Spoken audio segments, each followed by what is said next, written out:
I got the Nintendo Switch 2, so you don't have to. At least yet. Let's talk about it. Hello everyone, I am Jmulls, and we are now fully in a new generation of Nintendo hardware. The Nintendo Switch 2 is out, I got it, I unboxed it live on this YouTube channel, and I've been playing with it a bunch. And it's in this very interesting position for me, where in a lot of ways, it's exactly what I wanted a Nintendo Switch 2 to be. There's nothing big, there's nothing shocking about it, it's just a Switch but more powerful. And also bigger, like noticeably larger. But I think it's fair to say that the lead up and the actual release of the Switch 2 has been rather polarizing. And I think whether or not you're going to view the Switch 2 to be worth it right now will depend upon just how much you are into Nintendo stuff. And also particularly Mario Kart. Honestly, there's not much to actually talk about when it comes to the hardware itself. Unlike the launch version of the original Switch, there's an actual Ethernet port on this thing, which is nice to see. The Joy-Cons are magnetic now, which, okay. Now, how do I put these on?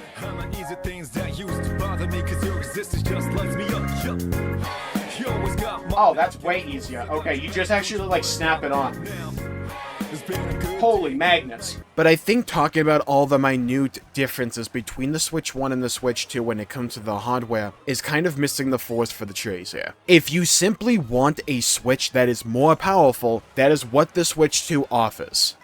No one in their right mind is going to buy it because the Joy-Cons are magnetic now, or that the back of the dock actually fully comes off now. But I want to focus in on the launch lineup right now that I've been playing and what I've been enjoying with the console. And if this is the kind of stuff that sounds appealing to you, then maybe the Nintendo Switch 2 might be up your alley right now, and if not, it would probably be the best to just save your money and wait until down the line happens and something comes out that you actually care about. Let's lead off with the big heavy hitter for Nintendo here with this generation's launch. That is Mario Kart World, a game that I didn't think I would enjoy this much. I thought it was going to be heavily carried by the addition of the new open world, and I thought that open world was going to get stale. I have barely interfaced with that open world. I've just been doing Knockout and Grand Prix. And I have to say, as someone who has not particularly cared about Mario Kart since Double Dash, and I played Double Dash a lot back in the day, but Mario Kart has never been able to grab me like that game has. This one is the closest to doing so. The courses are really dang fun and visually interesting. I like the tools the game gives you, I like the new tech, I like being able to jump, I like being able to grind on rails. The music is stupendous. I like the feeling of progression, which is something I never thought I would say as one of my biggest reasons to enjoy a Mario Kart game, but collecting coins unlocks new carts that you can utilize, well, in the game. You can unlock new characters, you can also unlock costumes for said characters by grabbing various snack meals you can find in the various courses in the world.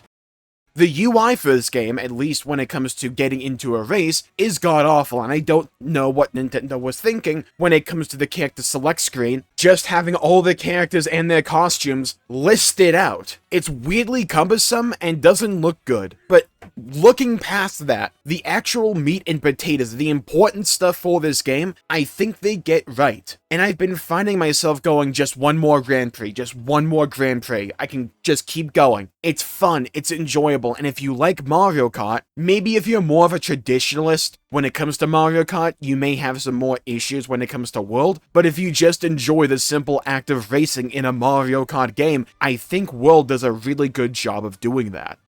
It's not the most graphically impressive game of all time, but for what it is, I think the game is gorgeous to look at and is extremely visually varied. There's also a mix of maps that go for a more traditional lap structure where you're doing the same lap over and over again, but also you have these more long, sprawling maps where the laps themselves are more like taking chunks of that overall course and breaking it up instead of being in one giant loop. I would need to dump a bunch more hours into it to be able to ascertain how good the balance is between these kinds of maps, but overall, I found myself interested in every new map that I play. And when you complete all of the Grand Prix, you unlock a new one that will contain Rainbow Road. I'm saving that one for stream because it looks rather interesting. Look, it's a Mario Kart game, right? Like, you kind of know what you're getting for the most part. I just think this is a really good version of Mario Kart. But let's talk about the elephant in the room here. The price point. Not for me. I got the bundle where Mario Kart is only valued at $50. For me, it's worth it. I find the core gameplay loop to be really fun and satisfying, and I can stream with viewers the game as well, and at that price point, I think it's worth it. At 80 though, goal. Look, let's not delude ourselves, we all know it's going to sell because it's Mario Kart. That IP has sway, it is massive, it's going to ship units. However, I cannot in good conscience recommend Mario Kart World at $80 unless you're like the biggest fan of Mario Kart, and even then, I don't like the idea of games going to $80. It's a trend that I do not want to see in the gaming industry, but we're going to see it as Xbox has already jumped on this bandwagon. But I will say, in a vacuum, I really enjoy Mario Kart World as a game and as an overall experience so far. And I think the Knockout Tour, where you're essentially doing various maps back to back, but you drive to each of the maps as well with the open world, and if you're not above a certain placement, you get eliminated at various stages. That mode is super fun. It's so good, dude.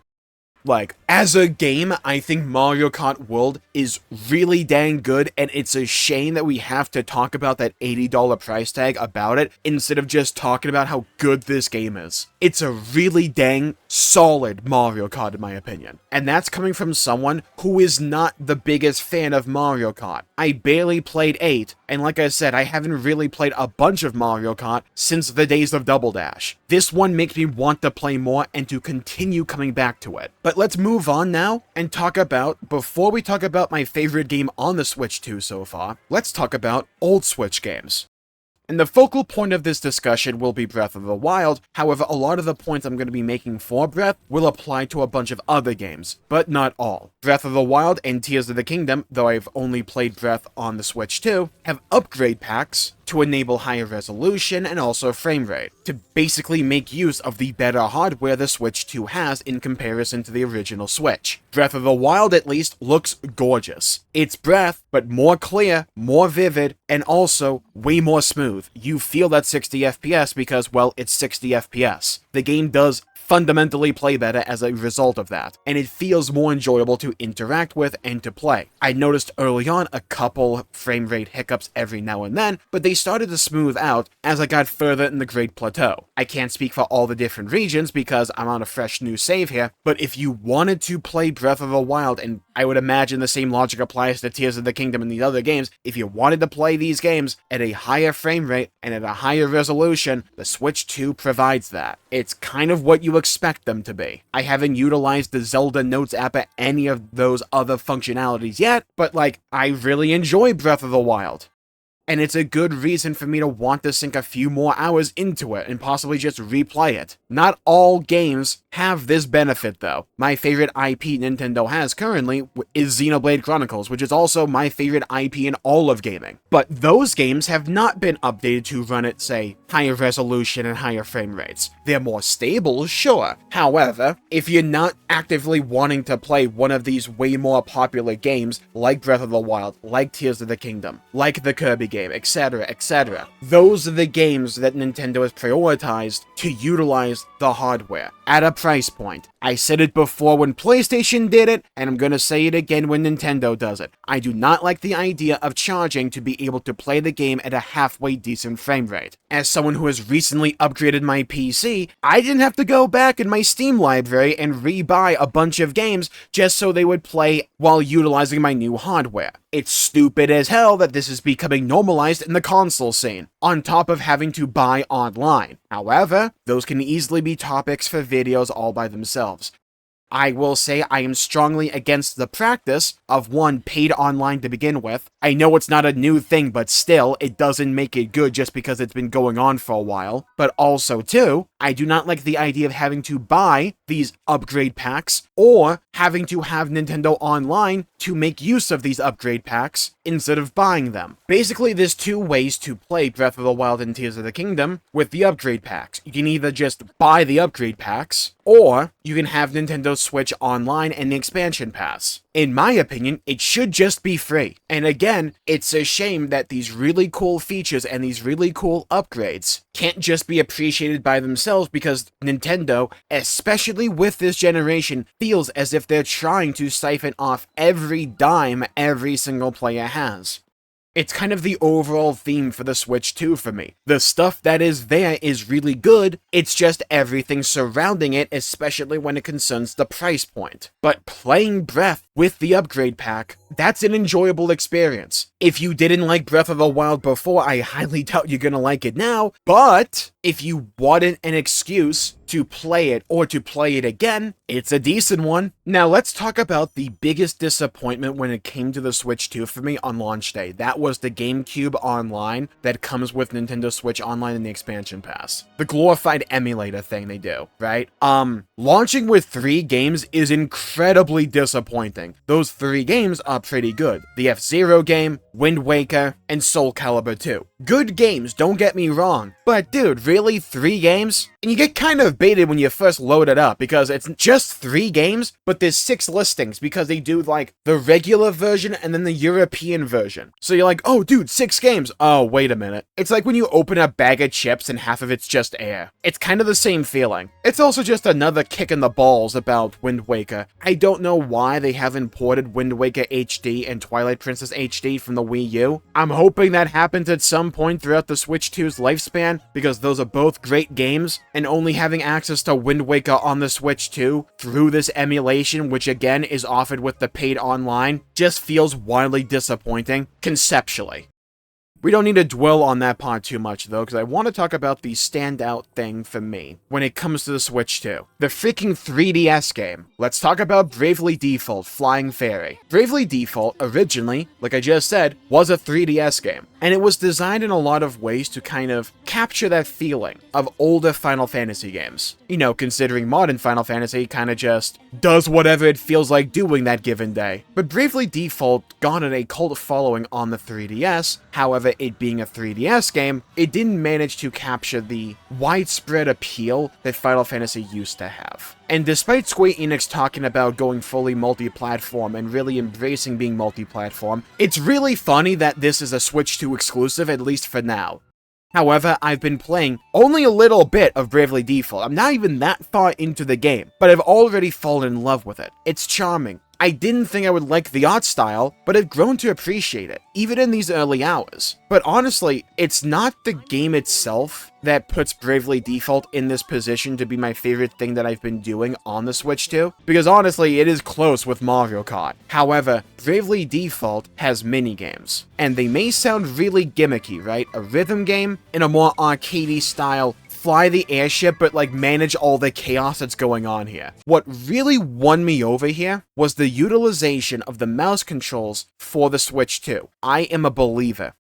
Look, I understand completely, especially if you come from PC gaming, which I do, the mouse controls and the Joy-Cons sound as if they would be another dumb gimmick, but the way they're utilized here shows me potential and interesting mechanisms to interface with a game. Let me explain. Both of these minigames manage to, basically emulate an arcade experience, but through the Switch 2. Essentially, the rhythm game, let's start with that. For both of these games, by the way, you utilize both Joy-Cons as mice. So I hope you have a setup for that. I have a desk with 2 mouse pads, so I'm rocking it. And you're moving your Joy-Cons around like mice, like computer mice, to fulfill various criteria for the rhythm game. Get things to pop within the line that connects your 2 Joy-Cons, move the Joy-Cons to the appropriate positions while holding a button down, move them close enough together. It's very simple, but it's a rather decent minigame. That's not the one that I really want to talk about though. I like the minigame, right? Like the rhythm game itself, fun. I like it. That airship management, dude. Oh my god. I refuse to believe that it comes across well through, a video like this. But when you're actually utilizing the Joy-Cons, you're doing these various motions, you're managing the chaos, you're trying to do everything you can.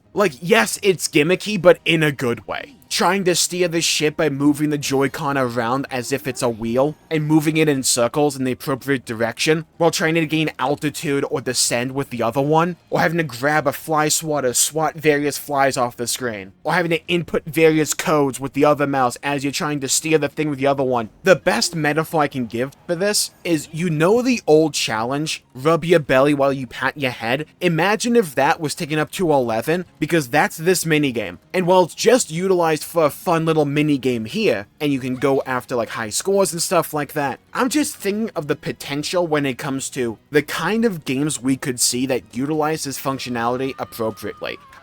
I hope to God we eventually see that. I can imagine we're going to see a bunch of gimmicky garbage that tries to utilize the mouse functionality just for the sake of it, but those minigames showed me their potential. On top of that, the base JRPG is really dang good. And again, I'm not even that far into it. The plot is rapid. Like, oh my god, do we cover a lot quickly. We cover what essentially feels like 7 hours of plot progression for every other JRPG in the span of like 5 minutes. And I really like the idea of being able to pool up my turn count in order to utilize and spam it later on, right when I need to, or right when the moment strikes. And I can imagine with all the various jobs that will come online throughout the game, there's going to be a good deal of planning and customization with this system. I'm fully on board with Bravely Default. I'm a believer. And the music, my god, dude, it's great.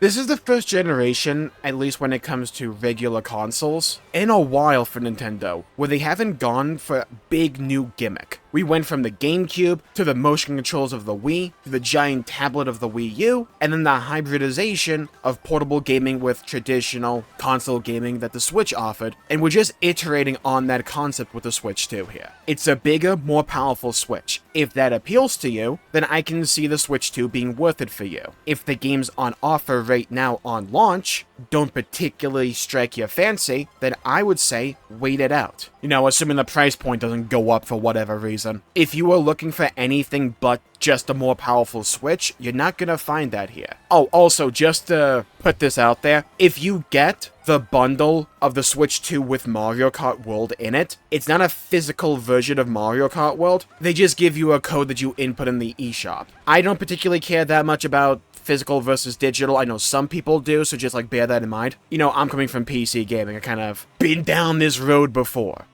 But I think on the whole, and on average, I can't recommend the Switch 2 to people right now, unless the specific things on offer right now highly appeal to you. There are a few things that appeal to me, right? Like, I'm enjoying Mario Kart World, I'm enjoying Bravely Default, and I want to beat both of those games. It's nice to be able to play Breath of the Wild and Tears of the Kingdom at a halfway decent frame rate. The other games don't particularly interest me. I'm not chopping at the bit to play anything else on offer for the console right now, and Donkey Kong's not particularly doing it for me either, especially at $70. My two favorite Nintendo IPs are Zelda and Xenoblade in reverse order, and while eventually there will be a good amount of games I'm imagining that will directly appeal to me, right now, the launch lineup is nothing to particularly write home about for me. If you feel the same as me, then I would recommend just taking a knee, running out the clock, and waiting down the line.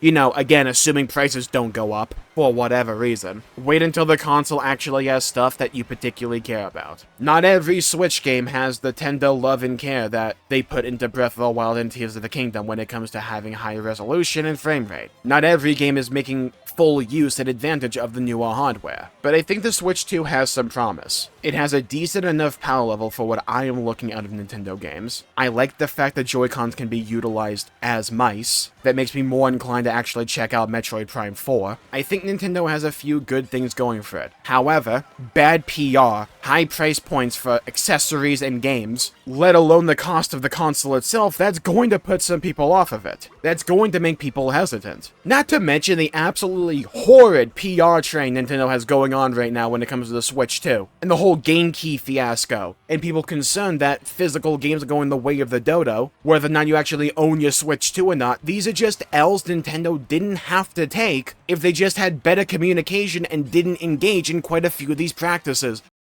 that they didn't have to engage with, but it makes them come off as greedy because they're acting greedy because they are being greedy. The Switch 2, in my opinion, should have been the easiest PR layup of all time. People love the Switch, and they just wanted a more powerful Switch. That's what the Switch 2 is, but everything surrounding it is just bringing down that entire conversation, taking the air out of the sail, flattening the tire, when it didn't need to be like this. You could have just ridden on the coattails of the success of the Switch instead of trying to leverage your popularity to overshadow all of this conversation that is seemingly not going away. Look, time will tell how successful the Switch 2 actually ends up being. I don't see it ever being a failure. I just also don't see it being the giant juggernaut that the Switch 1 was.